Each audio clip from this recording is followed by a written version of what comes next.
Hi guys, it's Ray here from City Fan TV. I'm joined by the legend, the man that is Sonny TV Arsenal. And I think you might see his dog in the background as well. What kind of dog is that, Sonny? It's a pug. A pug, all right. I've gone from where am I? Boilers. It's a pug. Yeah. All right, all right. Showing off his tats there. A good man. So Sonny, obviously, by the name, Sonny TV Arsenal, he's a big Arsenal fan. And we're here to talk about the FA Cup games at the weekend. Primarily two games, obviously, because Sonny's an Arsenal fan, I'm a City fan. And we've been paired up in the semi-finals of the FA Cup. So I just want to find out, Sonny, you started the season, or the restart of the season, quite poorly, getting stuffed by City, I think, quite honestly. I think you admitted that yourself. Having a few injuries as well, having David Luiz doing his thing. But you've won your last two games, including what should have been and I think it was a tough game at Sheffield United. So, are you getting any better as the restart goes on? No, not really. Ever the optimist. I don't think we're getting any better. I mean, the problem is we haven't got a settled side, and a lot of it's down to obviously fitness in this pandemic and having the 3 months off. So, and even if we had a settled side, we're not very good. So, but we'll take a win wherever we could get one at the moment. So, we've had two wins. We've had 2 wins on the bounce. So, you got to be happy when we win.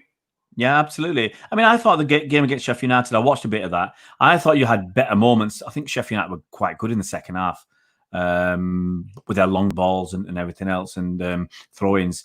But compared to what you played against City, I mean, okay, Sheffield United aren't City, but you do look better. You look a bit more organised. Yeah, believe it or not. I mean, I don't know if all this red rash comes out. I've been taking these Pyritone tablets, right? Yeah. And they've been knocking me out and they've been making me sleep. And I didn't realise the Arsenal Sheffield United game was on.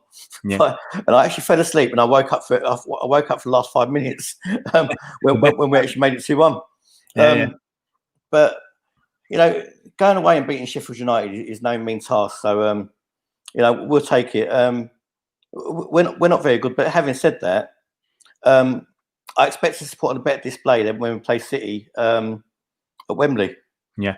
I just want to remind you guys of one thing. Go on, right? Then. I'm glad we haven't got you in the final for one, because you'd have smashed us, right? You'd have smashed us outside like you did in the Carabao Cup. But let me just remind you of the last semi-final we had with you. We beat you at Wembley. So I hope it's an omen. I'm clutching at straws, but I have to. I was there. I remember it. And let's be honest, City were a good side. I think most neutrals, even most of both sets of fans thought it was City's to lose, really, and we ended up losing that. But you had some big game players that day. I think Alexis Sanchez, he rolled up, he put in a shift. I think Ozil did all right. So Arsenal are the only team who actually sell players and buy players, and we get worse. But you had some good players then, and you got some decent players now. But like we've said, I think for Arsenal now, there's going to have to be a big turnaround of players. The players you've got simply aren't good enough. But you've had you've extended some contracts of 3 players recently. What do you think about that? They've given it. I don't know which one is more laughable. David Luiz getting a contract extension, or Cedric Suarez getting a 4-year deal. Who's never played for the club? He's never played for the club. He's been injured. Which one is more laughable? I can't believe it. I can't believe it. And Pablo Mari hasn't played much, and he's got a 4-year deal as well. I mean, it's like whoever's over 6 foot and looks like a footballer could get a 4-year deal at Arsenal now. Well, it's for me. I mean, if I'm looking from the outside, I'm concerned because I said about Mari. I said he was at City on loan. We had him for I think 3 seasons. We just loaned him out every season, and he was never considered good enough to come back to City.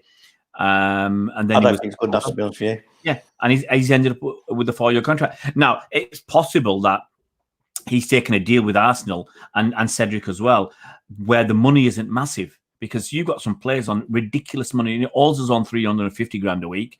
Mkhitaryan's on about 180. I think Xhaka's on 125. Socrates is on whatever he's on. It's too much. You know, and so maybe it just could be that this is Arsenal for a couple of seasons. Really, no, in Arsenal, they probably paid him a king's ransom as well. The alarming thing for Arsenal is obviously forget about Aubameyang. You know, he's gone. He's going to play out his last year's contract. The usual. Saka hasn't signed his contract.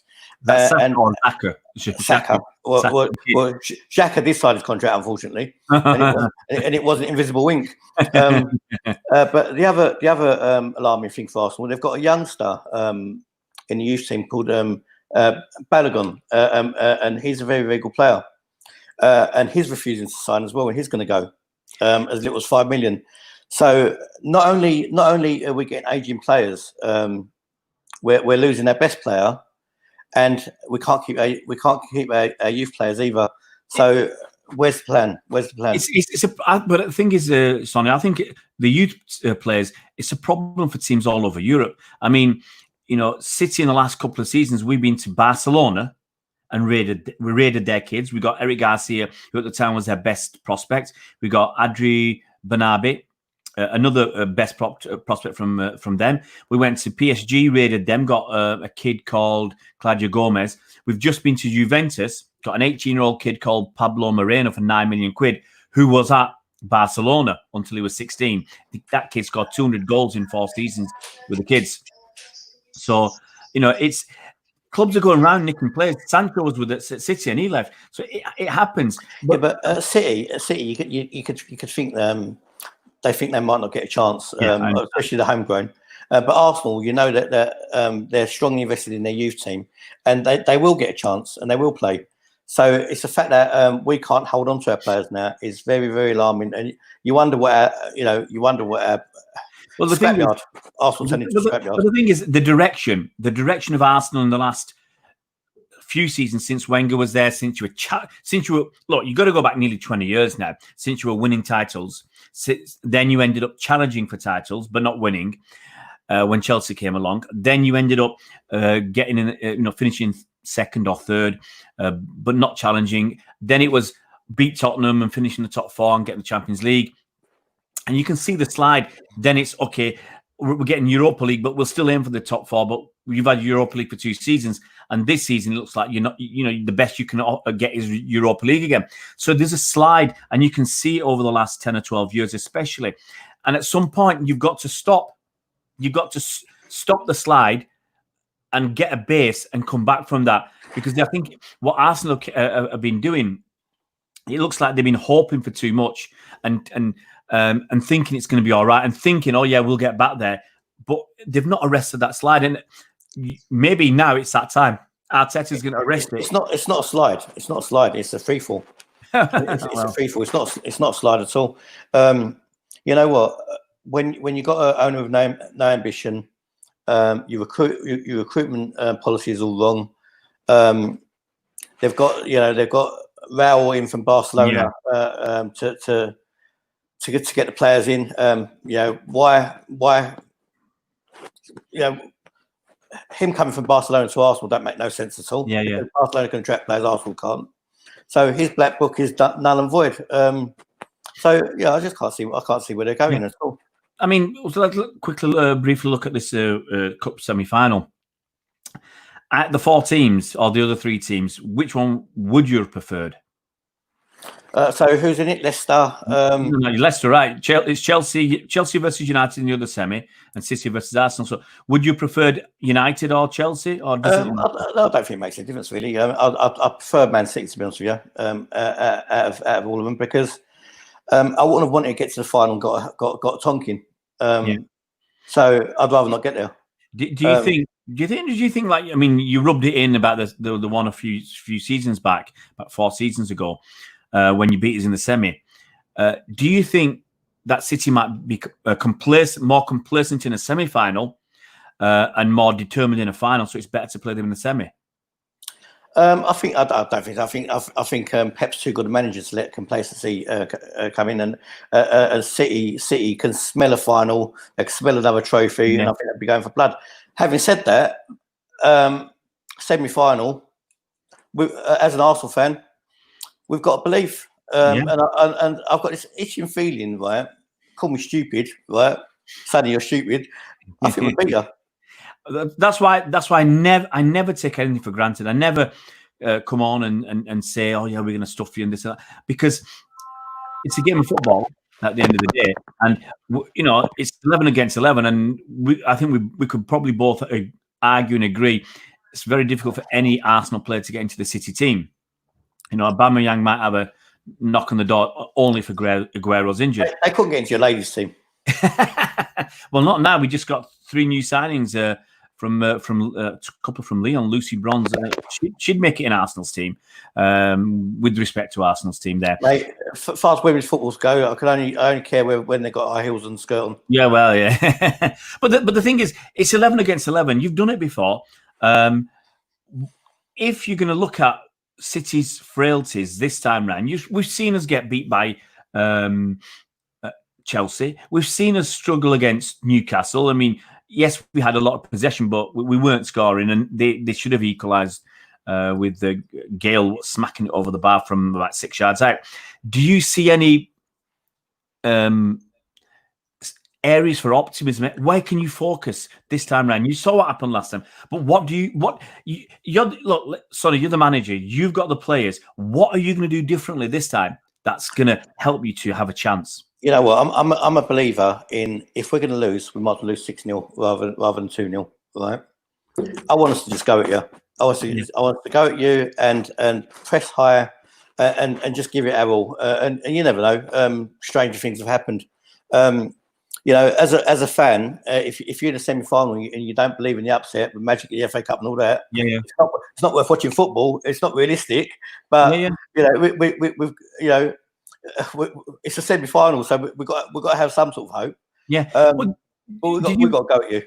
Yeah, did you watch any of the City game against Newcastle? Did you catch any of that? You know what? I'm so fed up with football, and so not into football. I haven't watched no other games at all other than the Arsenal game. Well, I'm pretty much the same. I rarely watch any other games apart from the City games.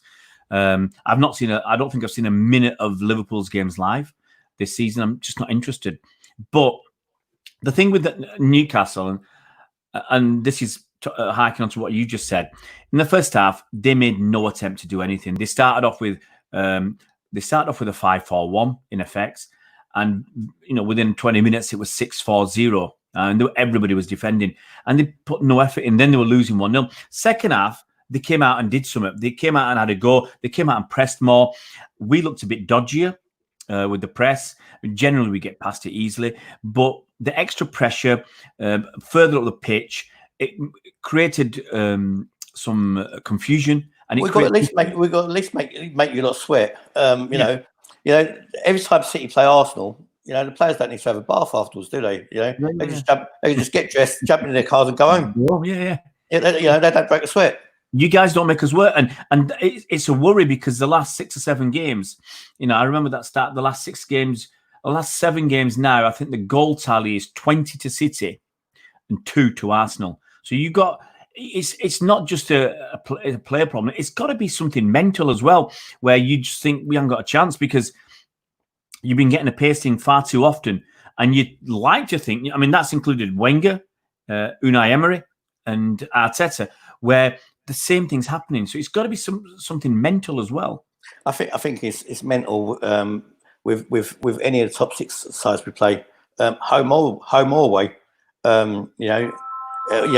We draw. We celebrate like we won the league. At home.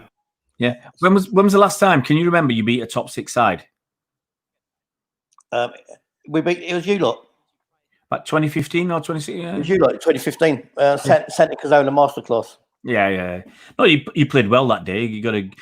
And before that, more previous to that, obviously was a semi-final. Yeah. and the FA Cup final when we beat Chelsea in the FA Cup final. Yeah. Santi Cazorla, you mentioned his name. He was a wonderful player, and it's a real shame about his injury, because I think that contributed to your decline, to lose a wonderfully gifted player who really give everything for Arsenal. He was one of the best midfielders who've ever played for Arsenal, and he would have walked into the Man City team. And you know, the guy was quality with both feet, absolute quality. And you know what? We're I just want to see who it is. Right. No worries, mate. Hello. Live streaming. Yeah, hi. Can you phone back in 1 minute? I just can't talk at the moment. Let's knock it on the head. I mean, obviously the game's in 3 weeks' time. We'll have a proper chat about that. I just wanted to get a flavour of how you guys are doing right now. Whether you know what, I think we're going to give you.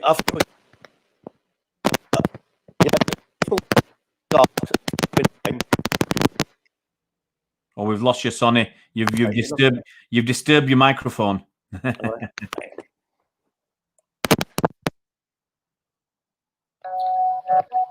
You're still there, buddy? Yeah, you're there. You're still there. But you were saying you're going to give us a game this time. I think we're going to give you a game. You know, it'd be a tough ask, expecting to win. But you never know. Stranger things have happened. And as an Arsenal fan, we've got to hope. You got to hope. If there's no hope, then there's no point turning up. Exactly. All right, Sonny, mate. You have a good one, mate. Thank you very much for coming on today, and no doubt we'll speak before the semi-final and see if you're a bit more optimistic by then. Ray, I love your channel. I think you City fans are a good, honest bunch, better than the other lot. Got all the time in the world for you lot. Yeah, same here, mate. Same here. We hate Tottenham too. Don't worry. Right, take it easy, buddy.